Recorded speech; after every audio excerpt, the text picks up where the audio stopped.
Okay, hopefully this one goes good. This is like my 5th time trying to record this video. Um, Hello, lovely people of the internet. Um, so for those of you who don't know me, my name is Nicole. I'm 20. Yeah! Sorry, my mom's yelling at me. I'm 22 years old and I live in Thunder Bay. In January, I was diagnosed with acute myeloid leukemia. So the two types of acute leukemias that there are myeloid and lymphoblastic. The type that I have doesn't really have any distinguishing factors between the two, so it makes it a little bit more rare. So the doctors didn't think that they were going to be able to keep me in remission with just chemo. So since January, I've had, three rounds of chemo, and I've been in remission since my first round, which is awesome. So, so before I get to what they're going to be doing for me, which is basically what this whole video is about, why I wanted to make this video was because obviously I'm going to be making more. When I was looking up stuff about bone marrow transplants and different, like, people with leukemia, I didn't find that much out there. I've been very, very open with my whole journey since January, and I kind of wish I would have started making videos a long time ago. But I've been posting on Facebook and Instagram and stuff, and the reason I decided to be very open about what I'm going through is because when I was diagnosed, I didn't know anyone who was going or who had gone through or whatever my kind of cancer. The only person I knew had it when they were very young, like 4 years old. So I want, obviously, to be someone that people can come to and talk to, that I can support or give suggestions or kind of prepare them for what they're going through. Though not everyone with leukemia is going to go through a bone marrow transplant. And also, I want to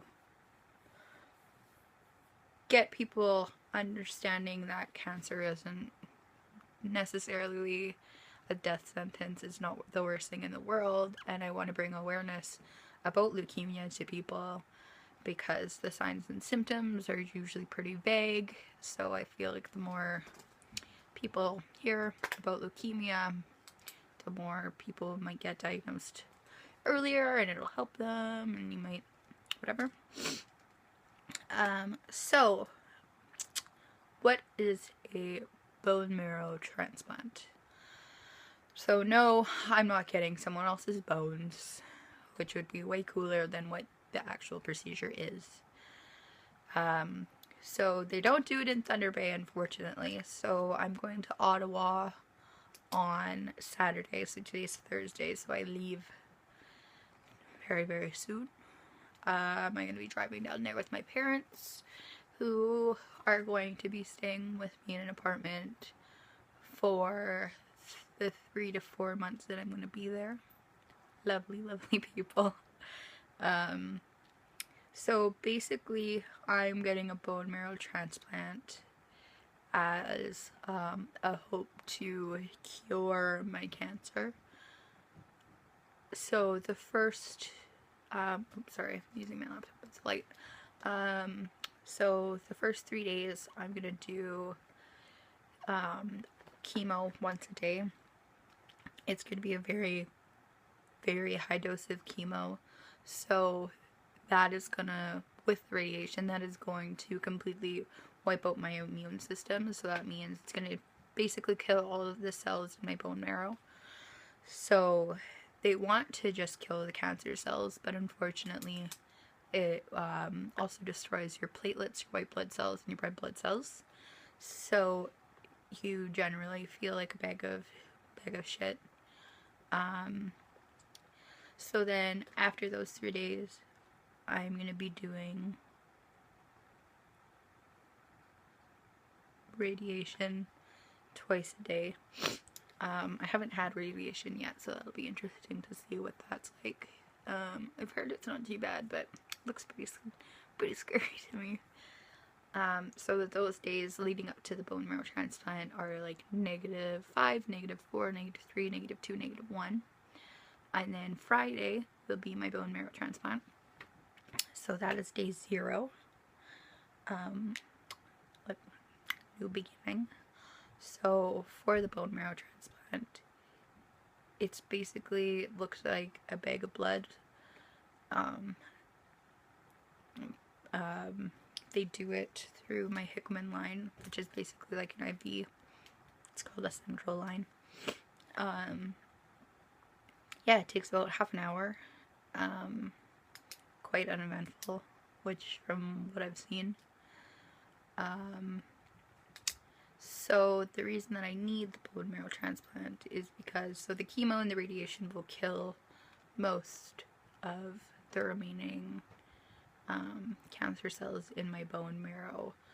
But the hope is that with this new healthy immune system that I'm going to get, if there's any remaining cancer cells in my bone marrow, the healthy cells that I have now will attack the cancer cells and keep me cancer free, which is what we want, which I'm hoping for. The likeliness of it all working out is quite high because I am young and relatively healthy, even though I eat a lot of candy.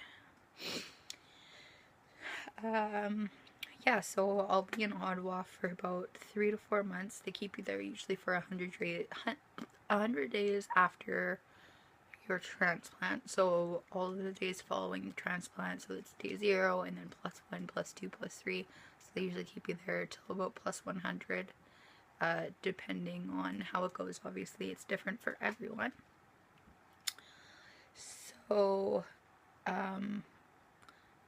there's lots of risks and stuff associated with bone marrow transplants. One of the risks is that the bone marrow, or the cells, don't graft to my bone marrow, or my body rejects the cells, just like your body can for any other transplant, because it's a foreign object and it's not originally made in your body. I will be on anti-rejection drugs for part of the time that I'm in Ottawa, though. Other things are risk for infection. So you're always at a risk for infection after chemo because your white blood cells are so low. But it's especially high after your bone marrow transplant because you're waiting for someone else's immune system to graft your bone marrow. Host versus graft disease, which comes with different symptoms and different severities. So I'll be recording as much as I can, as long as I feel okay. I sleep a lot after chemo. Even after these rounds, I've been very fatigued. But yeah, I'll try and record as much as I can. Try and make it a little more exciting than this video. Yeah, so if you have any questions or suggestions for videos that I can make to inform people more, leave a comment below. Subscribe to keep updated with my journey to a new beginning. Yeah. Thanks for watching. Fuck cancer.